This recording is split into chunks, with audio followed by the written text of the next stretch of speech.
नमस्कार दोस्तों, स्वागत है आपका ग्राइंडिंग सक्सेस चैनल पर। दोस्तों, आज इस वीडियो में हम आपराधिक मानव वध और हत्या के बारे में पढ़ेंगे, यानी कल्पेबल होमिसाइड और मर्डर। इन दोनों के बीच में क्या अंतर है और भारतीय न्याय संहिता यानी बीएनएस में कौन सी धाराओं में इनके संबंध में बात की गई है। ठीक है दोस्तों, यहाँ पे थोड़ा करेक्शन कर दीजिए, ये आपराधिक मानव वध है, यहाँ पे आ की मात्रा आएगी। ठीक है, तो दोस्तों इसमें सबसे पहले देख लेते हैं आपराधिक मानव वध। इसमें सबसे पहले है दोस्तों आपराधिक मानव वध। आपराधिक मानव वध यानी कल्पेबल होमिसाइड।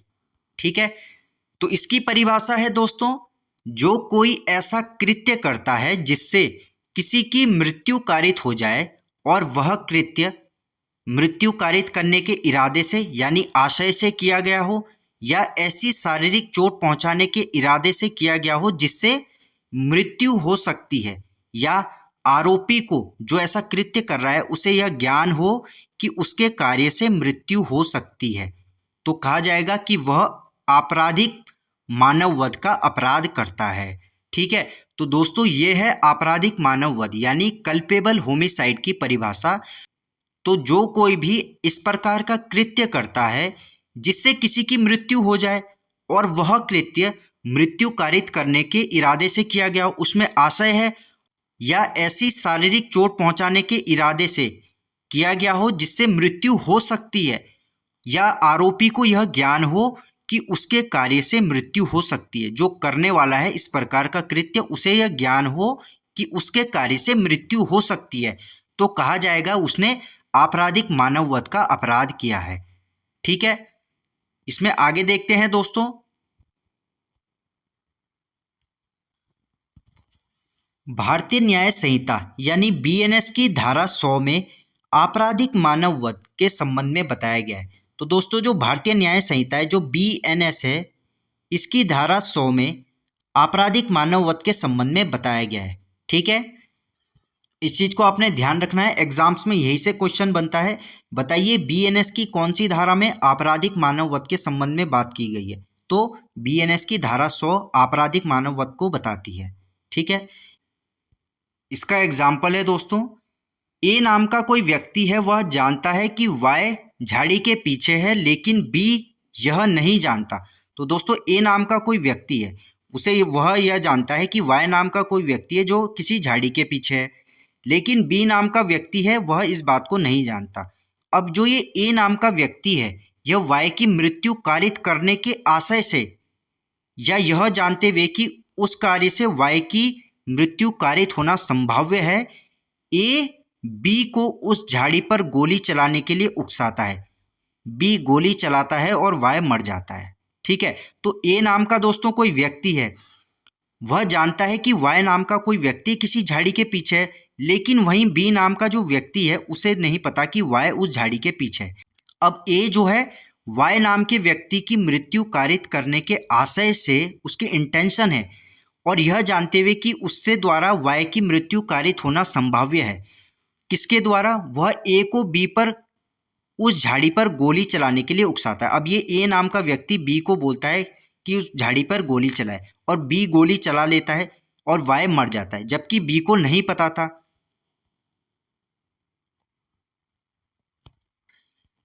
यहां हो सकता है बी किसी भी अपराध का दोषी ना हो, लेकिन ए ने आपराधिक मानव वध का अपराध किया है। तो दोस्तों ए नाम का व्यक्ति जानता था कि वाई नाम का व्यक्ति जो है उस झाड़ी के पीछे है, और वह ए नाम का व्यक्ति इस वाई नाम की मृत्यु कारित करने के आशय से ही बी को झाड़ी पर गोली चलाने के लिए उकसाता है, परंतु बी नाम का व्यक्ति इस बात को नहीं जानता था। अब भले ही बी किसी भी अपराध का दोषी ना हो, लेकिन ए ने आपराधिक मानव वध का अपराध किया है ऐसी करके, ऐसा कृत्य करके। ठीक है, तो इसे ही कहेंगे दोस्तों ए ने आपराधिक मानव वध किया है, यानी ए ने कल्पेबल होमिसाइड किया है। ठीक है, इसका दूसरा एग्जाम्पल है दोस्तों, इसका दूसरा एग्जाम्पल है, ए एक गड्ढे पर लकड़ियां और घास इस आशय से बिछाता है कि उसके द्वारा मृत्यु कारित करे, या यह ज्ञान रखते हुए बिछाता है कि संभव है कि उसके द्वारा मृत्यु कारित हो।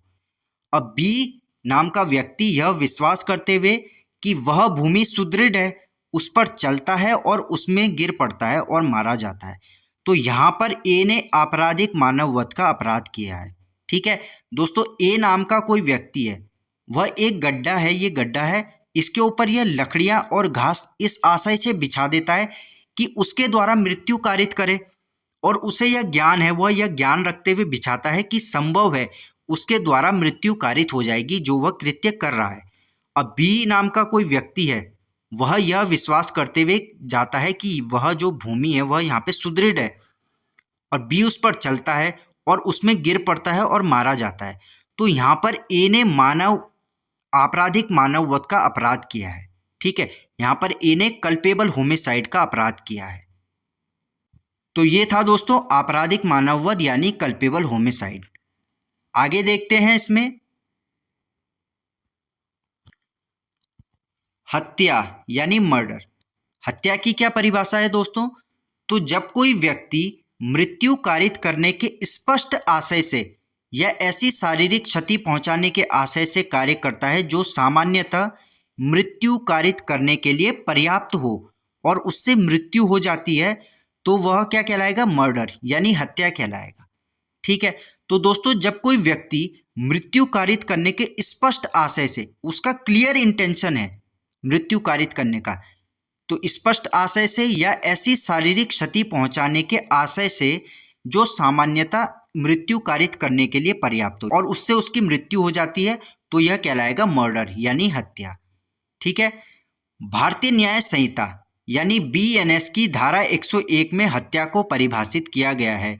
जो बीएनएस है भारतीय न्याय संहिता, इसकी धारा 101 में हत्या को बताया गया है, इस बात को भी आपने ध्यान रखना है। ठीक है, भारतीय न्याय संहिता की धारा 101 हत्या के संबंध में बात करती है। इसको एग्जाम्पल से समझते हैं दोस्तों। हत्या का एग्जाम्पल है, जैसे ए बी को मार डालने के आशय से उस पर गोली चलाता है और परिणाम स्वरूप बी की मृत्यु हो जाती है। यहां पर ए हत्या करता है। ठीक है, ए नाम का दोस्तों कोई व्यक्ति है, वह बी को मार डालने के आशय से उस पर गोली चलाता है, उसका आशय स्पष्ट है, वह बी को मारने के आशय से उस पर गोली चलाता है और परिणाम स्वरूप बी की मृत्यु हो जाती है। तो यहां पर कहा जाएगा ए बी की हत्या करता है। ठीक है, दूसरा इसका एग्जाम्पल देखेंगे दोस्तों। दूसरा इसका एग्जाम्पल है, ए नाम का कोई व्यक्ति है, वह साशय बी पर किसी तलवार या लाठी से ऐसा घाव करता है जो कि किसी मनुष्य की मृत्यु कारित करने के लिए पर्याप्त है और परिणाम स्वरूप बी की मृत्यु कारित हो जाती है। यहाँ पर ए जो है हत्या का दोषी होगा। ए नाम का दोस्तों कोई व्यक्ति है, वह पूरे आशय के साथ बी पर किसी तलवार या लाठी से ऐसा घाव करता है जो कि किसी मनुष्य की जो मृत्यु है वो कारित करने के लिए पर्याप्त है। ऐसी मतलब उसे शारीरिक क्षति पहुंचाता है जो किसी की मृत्यु कारित करने के लिए पर्याप्त है और परिणाम स्वरूप बी की मृत्यु भी हो जाती है। तो यहाँ पर कहा जाएगा कि ए जो है हत्या का दोषी है, ए ने बी की हत्या की है। ठीक है, अब दोस्तों इसमें कुछ इंपॉर्टेंट पॉइंट्स जानेंगे। अब दोस्तों इसमें जैसे कुछ इंपॉर्टेंट पॉइंट्स है कि हत्या और आपराधिक मानव वध में अंतर कैसे स्पष्ट होगा। तो देखिए, सबसे पहले इसमें जानते हैं हत्या के बारे में। हत्या में इरादा जो है मृत्यु कारित करने का स्पष्ट और निश्चित इरादा होता है। हत्या के मामले में इरादा मृत्यु कारित करने का जो है स्पष्ट इरादा होता है और निश्चित इरादा होता है। ठीक है, गंभीरता के बारे में जाने तो यह अधिक गंभीर अपराध है। जो हत्या है यह अधिक गंभीर अपराध है, यानी कह सकते हैं दोस्तों जो आपराधिक मानव वध है, जो कल्पेबल होमिसाइड है, इसका ही एग्रीवेटेड रूप है हत्या। ठीक है, आगे देखते हैं चोट की प्रकृति, यानी ऐसी चोट पहुंचाई जाती है जो सामान्यतः मृत्यु का कारण बनती है। तो हत्या में ऐसी चोट पहुंचाई जाती है जो मृत्यु का कारण बनती है। सजा के बारे में देखते हैं। सजा, हत्या के संबंध में सजा मृत्युदंड या आजीवन कारावास है। ठीक है, तो दोस्तों ये तो हो गया हत्या से संबंधित कुछ महत्वपूर्ण बिंदु। अब आगे देखते हैं आपराधिक मानव वध। आपराधिक मानव वध कल्पेबल होमिसाइड क्या है? इसमें इरादा मृत्यु का इतना स्पष्ट इरादा नहीं होता, केवल संभावना या ज्ञान हो सकता है जैसा दोस्तों हमने ऊपर देखा, हत्या के मामले में इरादा स्पष्ट होता है और निश्चित होता है, वहीं यहाँ पे इरादा होता है पर इतना स्पष्ट नहीं होता, कम होता है, केवल संभावना या ज्ञान हो सकता है। पहली चीज ये हो गई। दूसरी चीज है दोस्तों गंभीरता। यह कम गंभीर अपराध है। जो कल्पेबल होमिसाइड है यह कम गंभीर अपराध है, और जो हत्या है, जो मर्डर है, वह इसका एक एग्रीवेटेड रूप है दोस्तों, जिसे बोलेंगे वह अति गंभीर अपराध है। यह कम गंभीर अपराध है और वह गंभीर अपराध है। तो दोस्तों जो कल्पेबल होमिसाइड है, जो आपराधिक मानव वध है, इसी का आप एग्रीवेटेड रूप जो है वही मर्डर है। ठीक है। चोट की प्रकृति आपराधिक मानव वध में कैसी है? ऐसी चोट हो सकती है जिससे मृत्यु होने की संभावना हो, और सजा इसमें 5 से 10 वर्ष तक कारावास या आजीवन कारावास है। ठीक है। तो दोस्तों ये हो गया आपराधिक मानववध यानी कल्पेबल होमिसाइड और हत्या, मर्डर के बीच अंतर। ठीक है। अब देखते हैं दोस्तों मर्डर के अपवाद। हत्या से संबंधित दोस्तों कुछ अपवाद के बारे में जानते हैं। जैसे कुछ स्थितियों में मर्डर नहीं माना जाता, बल्कि ऐसा आपराधिक मानववध जो हत्या नहीं है, यानी culpable homicide not amounting to murder माना जाता है। यानी कुछ स्थितियों में अपराध को मर्डर नहीं माना जाता, बल्कि आपराधिक मानववध जो हत्या नहीं है, यानी culpable homicide not amounting to murder माना जाता है। ठीक है। जैसे सबसे पहले है गंभीर और अचानक उत्तेजना, यानी ग्रेव एंड सडन प्रोवोकेशन। तो आपराधिक मानववध हत्या नहीं है जब किसी व्यक्ति को अचानक बहुत गंभीर रूप से उकसाया या उत्तेजित किया जाता है और वह उसी उत्तेजना या प्रकोपन देने वाले की हत्या कर दे, या किसी अन्य व्यक्ति की मृत्यु भूल या दुर्घटनावश मृत्यु कारित करे, तो इसे आपराधिक मानववध कहा जाएगा, हत्या नहीं कहा जाएगा। ठीक है। तो दोस्तों आपराधिक मानववध हत्या नहीं है कब? जब किसी व्यक्ति को अचानक गंभीर रूप से उकसाया जाए या उसे उत्तेजित किया जाए और वह व्यक्ति उसी उत्तेजना या प्रकोपन देने वाले की हत्या कर दे, या किसी अन्य व्यक्ति की मृत्यु भूल या दुर्घटनावश मृत्यु कारित कर दे, तो इसे कहा जाएगा दोस्तों आपराधिक मानववध यानी कल्पेबल होमिसाइड। ठीक है। गंभीर और अचानक उत्तेजना। दूसरा है दोस्तों इसमें निजी प्रतिरक्षा का अधिकार। निजी प्रतिरक्षा का अधिकार, राइट ऑफ प्राइवेट डिफेंस। तो आपराधिक मानववध हत्या नहीं है जब कोई व्यक्ति अपनी या अपनी संपत्ति की रक्षा करते हुए किसी को मार देता है, लेकिन वह आवश्यक सीमा से थोड़ा अधिक बल प्रयोग कर देता है।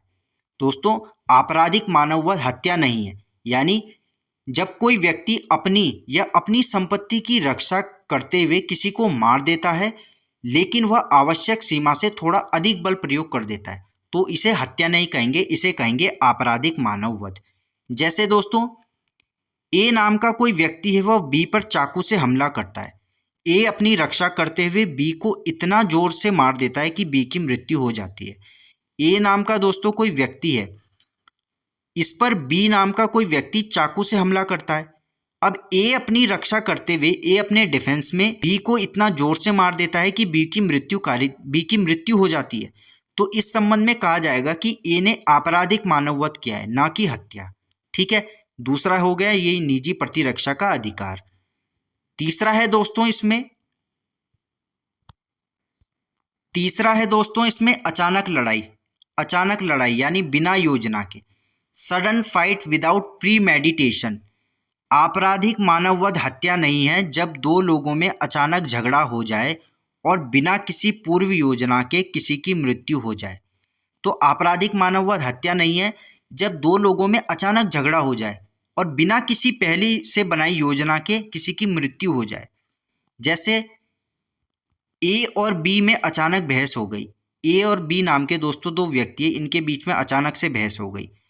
गुस्से में ए ने बी को जोर से धक्का दिया और वह गिरकर मर गया। अब गुस्से में क्या होता है, इन दोनों के बीच, ए और बी के बीच, दोनों के बीच बहस हुई। ए नाम के व्यक्ति ने बी नाम के व्यक्ति को धक्का दिया और यह पहाड़ी से गिरकर मर गया। तो यहाँ पर कहा जाएगा दोस्तों ये हत्या नहीं, यह आपराधिक मानववध यानी कल्पेबल होमिसाइड कहा जाएगा। ठीक है, क्योंकि यह बिना किसी योजना के अचानक हुई लड़ाई के संबंध में बात करता है। ठीक है, नेक्स्ट है दोस्तों इसमें सहमति यानी कंसेंट। आपराधिक मानववध हत्या नहीं है जब कोई व्यक्ति जो 18 वर्ष से अधिक आयु का है खतरे वाले कार्य के लिए स्वयं सहमति देता है और उस कार्य में उसकी मृत्यु हो जाती है। तो दोस्तों आपराधिक मानववध हत्या नहीं है, यानी जब कोई व्यक्ति जो 18 वर्ष से अधिक आयु का है वह किसी खतरे वाले कार्य के लिए स्वयं सहमति देता है और उस कार्य में उसकी मृत्यु हो जाती है, तो कहा जाएगा यह कल्पेबल होमिसाइड है, ना कि मर्डर। ठीक है, जैसे ए और बी एक खतरनाक खेल खेलते हैं। ए और बी नाम के दोस्तों दो व्यक्ति है, यह खतरनाक खेल खेलते हैं जिसमें गंभीर चोट का खतरा है और उस खेल के दौरान जो है बी की मृत्यु हो जाती है, तो कहा जाएगा यह कल्पेबल होमिसाइड है, क्योंकि उसकी स्वयं सहमति से यह खेल खेला गया है। ठीक है, नेक्स्ट है दोस्तों लोक सेवक द्वारा सद्भावना में किया गया कार्य यानी public servant acting in good faith. तो आपराधिक मानववध हत्या नहीं है जब कोई पब्लिक सर्वेंट अपने कर्तव्य का पालन करते हुए सद्भावना में यानी गुड फेथ में ऐसा कार्य करता है जिससे किसी की मृत्यु हो जाती है, तो वह कल्पेबल होमिसाइड कहलाएगा, ना कि मर्डर।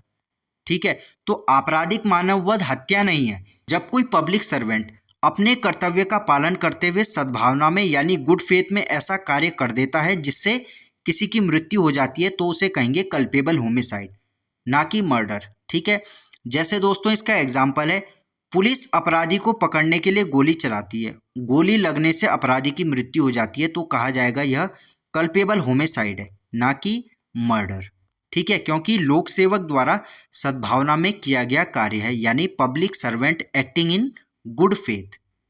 ठीक है, तो दोस्तों ये थे कुछ अपवाद जिसमें मर्डर नहीं माना जाता यानी कल्पेबल होमिसाइड माना जाता है।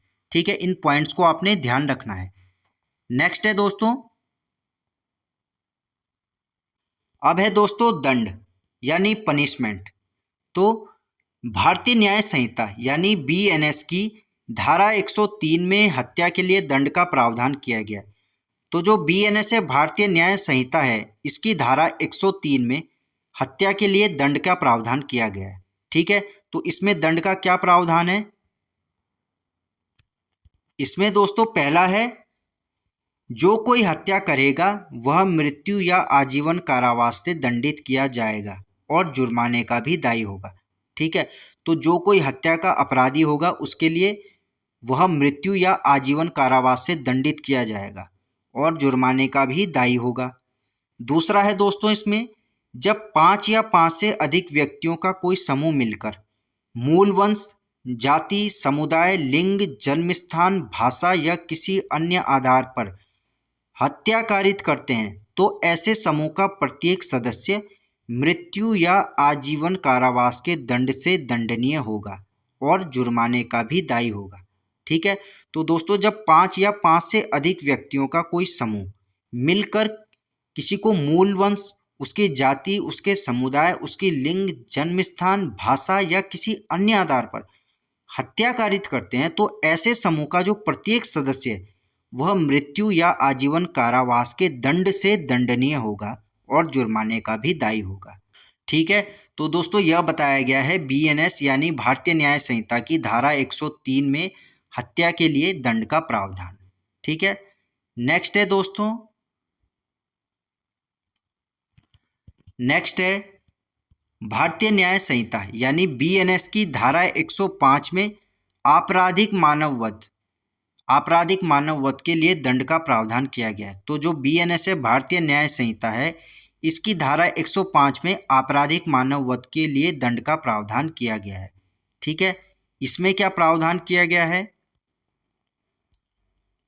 इसमें आजीवन कारावास या दोनों में से किसी भांति के कारावास से जिसकी अवधि 5 वर्ष से कम नहीं होगी लेकिन जो 10 वर्ष तक हो सकेगी, इससे दंडित किया जाएगा और जुर्माने का भी दायी होगा। तो दोस्तों, जो कोई आपराधिक मानव वध करेगा, आपराधिक मानव वध का अपराध करेगा यानी कल्पेबल होमिसाइड, वह आजीवन कारावास या दोनों में से किसी भांति के कारावास से जिसकी अवधि 5 वर्ष से कम नहीं होगी और जो 10 वर्ष तक की हो सकेगी, इससे दंडित किया जाएगा और जुर्माने का भी दायी होगा। ठीक है, तो ये है दोस्तों कल्पेबल होमिसाइड के लिए दंड। ठीक है, तो दोस्तों ये था आपराधिक मानववध यानी कल्पेबल होमिसाइड और हत्या यानी मर्डर के बीच अंतर। मिलते हैं दोस्तों आपसे ऐसी ही एक और वीडियो में एक नए टॉपिक के साथ। धन्यवाद।